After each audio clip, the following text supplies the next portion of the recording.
भोले बाबा जाकर कुंभज ऋषि के दरवाजे पर खड़े हुए।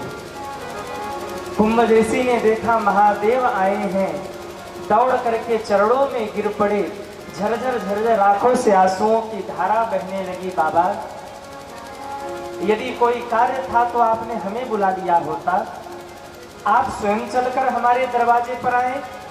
बताइए मैं आपकी क्या सेवा करूं। महादेव ने कहा, कुंभज, आज मैं तुम्हारे यहाँ राम कथा का श्रवण करने आया हूँ। मुझे राम कथा सुनाओ, मुझे राम कथा सुनना है। कुंभज ऋषि के आंख में आंसू आ गए। बाबा, आज मेरा जीवन धन्य धन्य हो गया, क्योंकि हमारे दरवाजे पर कथा सुनने के लिए स्वयं राम कथा के रचयिता महादेव खड़े हैं। इतने भाव में डूब गए कुंभज ऋषि, इतने भाव में डूब गए कि भोले बाबा को ऊपर आसन पर बिठा दिया और खुद नीचे बैठ गए। और नीचे बैठ करके कुंभज ऋषि ने कथा का गायन प्रारंभ कर दिया। ध्यान देना मेरे भाई बहन, कथा का नियम क्या है? कथा का नियम है वक्ता ऊपर बैठे और श्रोता नीचे बैठे। आप लोग कथा सुनने आए हैं, हम आप लोगों को यहाँ बिठा दें और खुद नीचे बैठ करके कथा गाएं तो कैसा लगेगा? अच्छा लगेगा? अरे बोलो ना। मर्यादा क्या है? बोले वक्ता ऊपर बैठे और श्रोता नीचे बैठे। लेकिन भाव में डूबे कुंभज ऋषि ने भोले बाबा को ऊपर बिठा दिया और खुद नीचे बैठ गए और नीचे बैठ करके राम कथा का गायन प्रारंभ किया। राम कथा मुनिवर जब बखानी, सुनी महेसा परम सुख। कुंभज ऋषि ने राम कथा का गायन किया और आनंद किसे हुआ? बोले, सुनी महेश परम सुख मानी।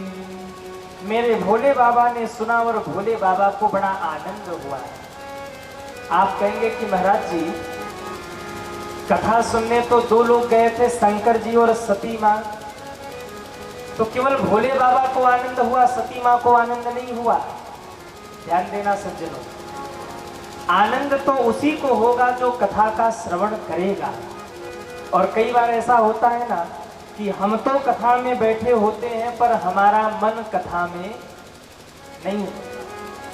अब जैसे कोई भक्त यहाँ बैठे हो, भाई लोगों में से दुकान बढ़ा के आए हो और कथा में बैठे बैठे ये सोच रहे होंगे कि ओहो, हम तो कथा में आ गए और दुकान पे ग्राहक लौट रहे होंगे, तो मन तो चला गया दुकान में और फिर कथा छूट गई।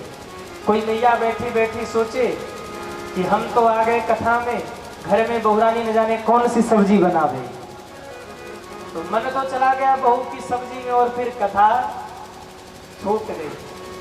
आप बैठे बैठे केवल इधर देखते रहे, उधर देखते रहे, कौन आया कौन गया यही देखते रहे, तो फिर कथा का आनंद आने वाला नहीं है।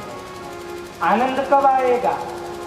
बोले, जरूरी ये नहीं है कि हम कथा में बैठें, जरूरी तो ये है कि हमारा मन कथा में बैठ जाए। सज्जनों, आनंद तो तब आएगा जब हम मन से मन लगा करके इस कथा का श्रवण करें और ये कथा आकर हमारे हृदय में उतर जाए, हमारे जीवन में उतर जाए।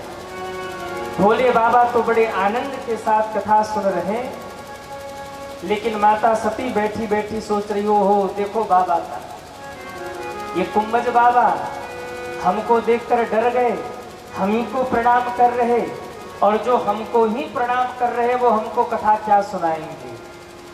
जैसे हम आते हैं तो सी राम में सब जग जानी, करहु प्रणाम जोरी जुग पानी के भाव से आप सभी को प्रणाम करते हैं।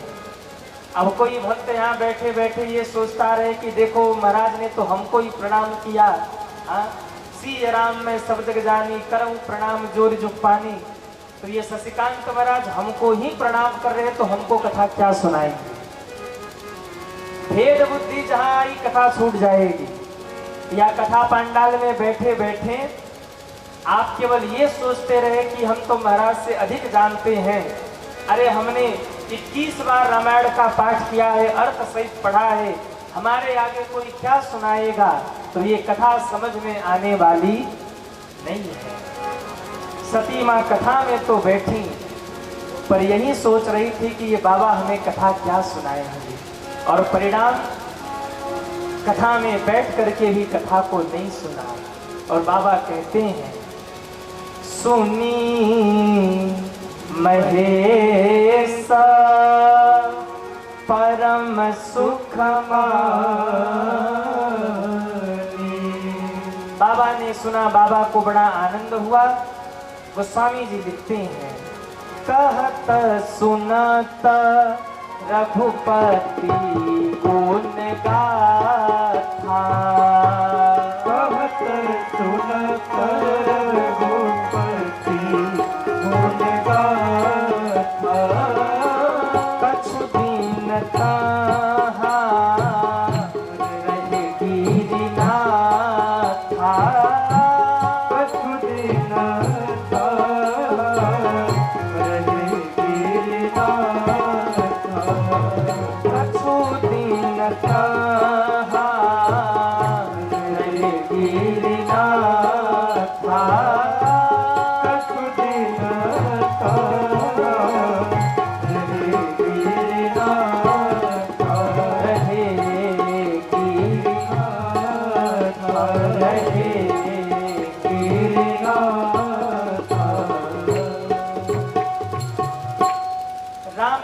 कथा कहते सुनते बाबा कुछ दिन तक वहां रुके।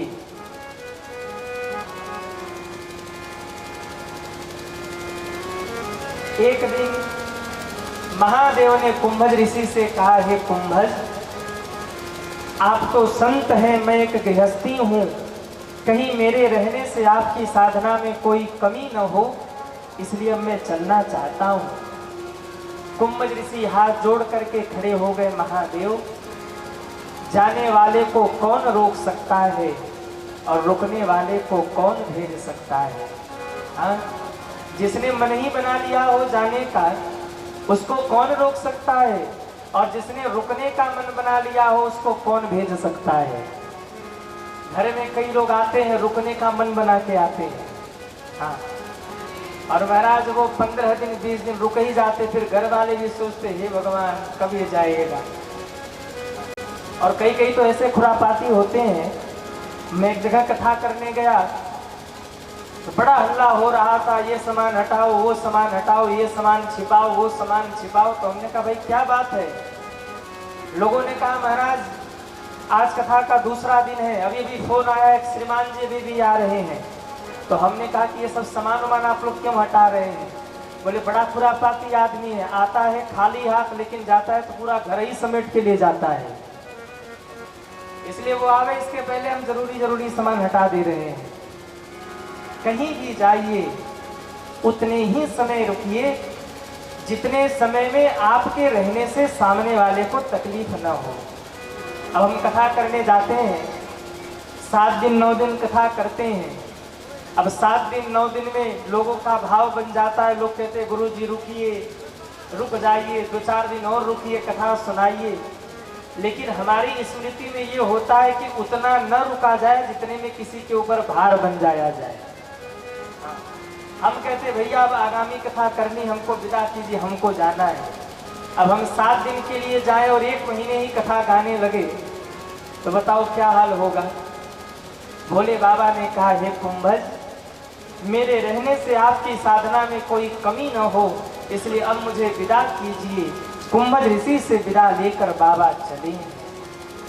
मुनि सन विदा मांगी त्रिपुरारी,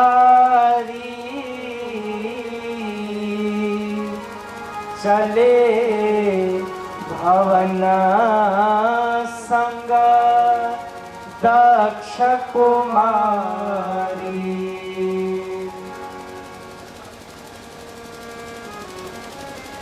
चले भवन संग दक्ष कुमारी। मुनिराज से विदा लेकर के बाबा भोलेनाथ चले हैं। कुछ दूर पहुंचे, कुंभज ऋषि ने आवाज लगाया, बाबा रुक जाओ रुक जाओ रुक जाओ। शंकर जी ने पीछे मुड़कर देखा, क्या हो गया?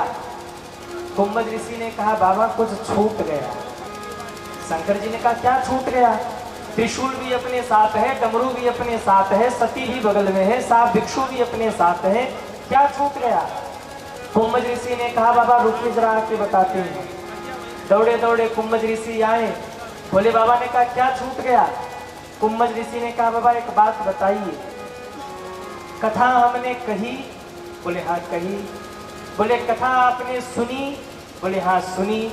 कुंभज ऋषि ने धीरे से कहा, हमने कथा कही, आपने कथा सुनी, तो दक्षिणा कौन देगा? दक्षिणा भी तो दे के जाओ। शंकर जी ने सिर खुजलाया, अरे राम राम राम, कहाँ फंस गया? अरे कुंभज, मेरे पास क्या है, मैं तुम्हें क्या दे सकता हूँ? कुंभज ऋषि ने कहा, बाबा यही तो बात है, जो आप दे सकते हैं वो इस संसार में कोई और नहीं दे सकता है। वो क्या है जो मैं दे सकता हूँ? अरे रहने का ठिकाना नहीं, शमशान में रहता हूँ। खाने का ठिकाना नहीं, मांग के खाता हूँ। पहनने का ठिकाना नहीं, मृगछाल पहनता हूँ। क्या दे सकता हूँ तुम्हें? कुंभज ऋषि के आंख में आंसू आ गए। कहा, बाबा वो है राम जी की भक्ति, जो केवल आप दे सकते हैं, दुनिया में कोई और नहीं दे सकता है। मुझे राम जी की भक्ति प्रदान कीजिए। महादेव के आंख में आंसू आ गए। वाह, मांगा भी तो क्या मांगा, राम जी की भक्ति। महादेव भी गदगद हो गए। और मैं कहूं, मंदिर में जाकर कभी कभी कुछ ऐसा मांगना जिसको सुनकर भगवान भी गदगद हो जाए कि कितना प्यारा भक्त आया है। हाँ? और मैं आप सभी से पूछूं, मंदिर में जाके हम मांगते क्या है? क्या मांगते हैं? बेटा दे दो, बेटी दे दो, पैसा दे दो, दुकान चलवा दो, मकान बनवा दो, फैक्ट्री चलवा दो, गाड़ी खरीदवा दो, बेटे का विवाह करवा दो, नाती दे दो, पोता दे दो। चलो कुछ नहीं दिया, पड़ोसी से झगड़ा चल रहा, उसे ही निपटा दो। भगवान भी सोचे, वाह कितनी लंबी लिस्ट तैयार करके लाया है। और कलयुग के वक्त तो बड़े चलाक है सज्जनों। हाँ, भगवान के मंदिर में जाएंगे, भोले बाबा के मंदिर में 2 चम्मच दूध चढ़ाएंगे, 1 लोटा जल चढ़ाएंगे, 4 अक्षत चढ़ाएंगे, 4 बिल्वपत्र चढ़ाएंगे, और महाराज 2 लोटा जल चढ़ाकर वो लंबी लिस्ट तैयार करेंगे, ये दे दो, वो दे दो, नौकरी लगवा दो, बिजनेस चलवा दो। भगवान भी कहते, भगत आया है कि ठगत आया है? मुश्किल से 10 रुपए का सामान नहीं चढ़ाया, 10 रुपए का भी सामान नहीं था, और 10 लाख की लॉटरी लगवा दो। मैं आप सभी से कहूं, अगर मांगना ही है तो भगवान से मत मांगना, भगवान को ही मांग लेना, जीवन में कल्याण हो जाएगा। भगवान को ही मांग लेना। मांगना है तो कभी कभी भगवान से भगवान की भक्ति मांगना। हे प्रभु, अपने चरणों की निर्मल भक्ति प्रदान कीजिए, और हो सके तो आप मिल जाइए। यदि आप मिल गए ना, तो फिर संसार की चाहत नहीं, क्योंकि ये दुनिया आपसे है, न कि आप इस दुनिया से हैं।